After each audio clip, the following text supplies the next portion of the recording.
also I've seen the mga members ng chambers, iba't ibang chambers, iba't ibang NGO. Thank you very much for your coming here for our, I do not know what you would call this, but I suppose it will be in my way nagpapaalam sa ating probinsya, sa ating mga gagawin. So thank you very much for coming this afternoon na WMA.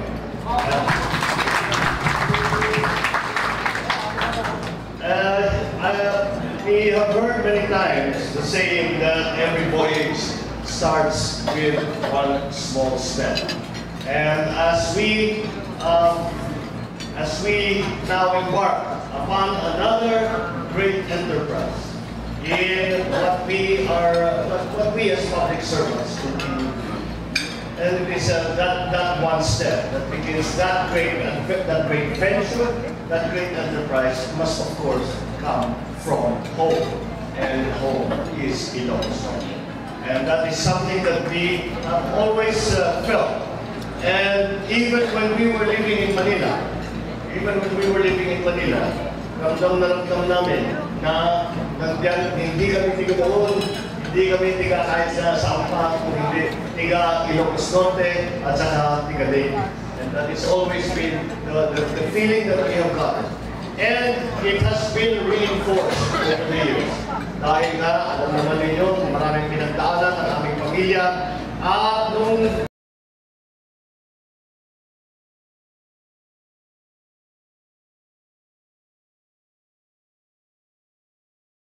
and that is something that we have experienced, that we are grateful for, that we thank God for.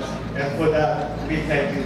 That continuing support, that continuing loyalty that we enjoy because of your good wishes, because of your regard to us, and that is something that we feel has become an invaluable part of our life. When I speak about another great enterprise, it would be natural for you to think that I am referring to the election that is coming in 2016. Although that is something that, of course, we will have to go through, the great enterprise I speak of is the continuing service to our public, the continuing service to the people, which we have pledged our lives to and committed all our best efforts and everything else that we can bring to bear to bring a better life to our people. That is the enterprise that I speak about. That is the enterprise that we begin here today. The continuing effort to do as much as you possibly can to make this country a better place. We who have enjoyed a time when the Philippines was arising, was seen as a bright light in the community of nations, when we ourselves were proud to be Filipinos. We enjoyed that time. And we were proud to be Filipinos because we Filipinos were starting to build a nation, starting to make a society that would be for the betterment of all our people. We enjoyed that time. Unfortunately, that time has passed. And we have seen that those values, those things, those causes, those advocacies that we worked for and believed in so fervently have been abandoned. At hindi na natin nakikita na parang ang pamahalaan ay hindi na iniisip kung paano tulungan at kapakanan ng ating mga kababayan kung hindi para sa kanilang mga sarili, para sa politika, para sa mga iba't ibang tao. Kaya kailangan natin balikan yun. We have to return to that. Always keep in mind that there was a time when Filipinos were united. There was a time where Filipinos were proud. There was a time when Filipinos were recognized. It's time to return to that moment in time.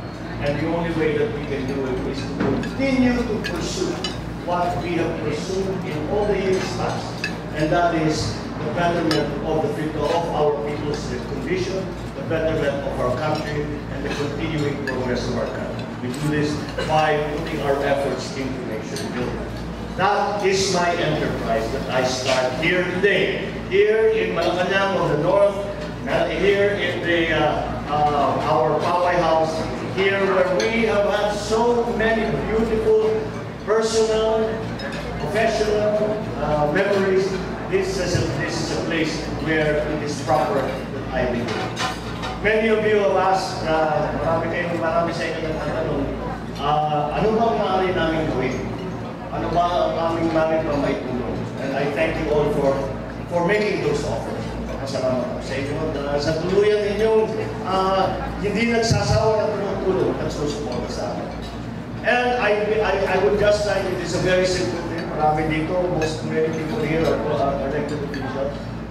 Ganito lang kasimple. Ang isang national election ay hindi maaring panalunin kung hindi matibay ang inyong sariling probinsya. Hindi magiging matagumpay ang national campaign kung ang pinanggalingan ko na Ilocos Norte ay hati-hati. Kaya ang pinakamaganda, ang pinaka-importanteng maaaring magawa para matulungan itong kandidatura na ang maaari ninyong gawin. Hindi, siyempre, yung mga natin ginagawa, sabi ninyo yung mga kilala ninyo, ikampanya ninyo, thank you, that will be helpful.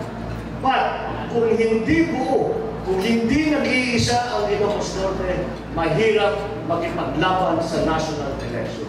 Kaya diyan ang hinihingi sa inyo. That is what I ask from you, that would be the most important thing for me. You cannot launch an election and a campaign. You cannot start on this voyage if your home is not behind you. And that is what I'm asking for you. And I do not feel bad about asking them dahil mga sinasabi ko naman, magkaisa tayo sa likod ng isang mabuti namang leader, si Governor Ivy. Buti namang mahina ito ay masabi na it is to the betterment, it will be better for all.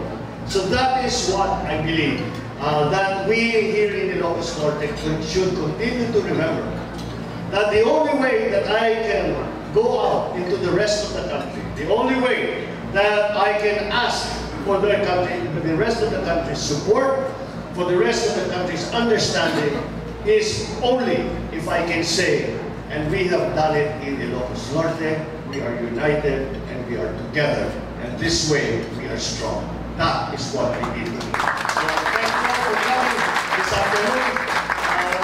Thank you all for your expressions of support. You know, the only thing that I do not like, pag bumabalik ako dito sa Ilocos, sinasabi ko natin go by me. Pag-ikot ko kanina, pagkamayan ako sa inyo, bakit hindi na kayo tumatanda? Yung mga nakikita ko, yung dati ko nang kasama ng first term ko pa ng gobernador, bakit hindi kayo tumatanda? Para yung iba sa inyo, naging mas bata pa kayo kasi nung last ko kayo nakita. But I suppose that is because mahal natin ang probinsya natin. We love to be here. I wish I could spend more time here. I wish I was here more often. But even if I am not here, I know that your thoughts are with me. I feel that your thoughts are with me. I'm strengthened by the idea that you are behind me. Keep Ilocos Norte united. Keep Ilocos Norte as one, and that way we can show the world, the country and the world, that we are one. We are behind all the important causes, all the important work that we as public servants will have. Thank you very much. And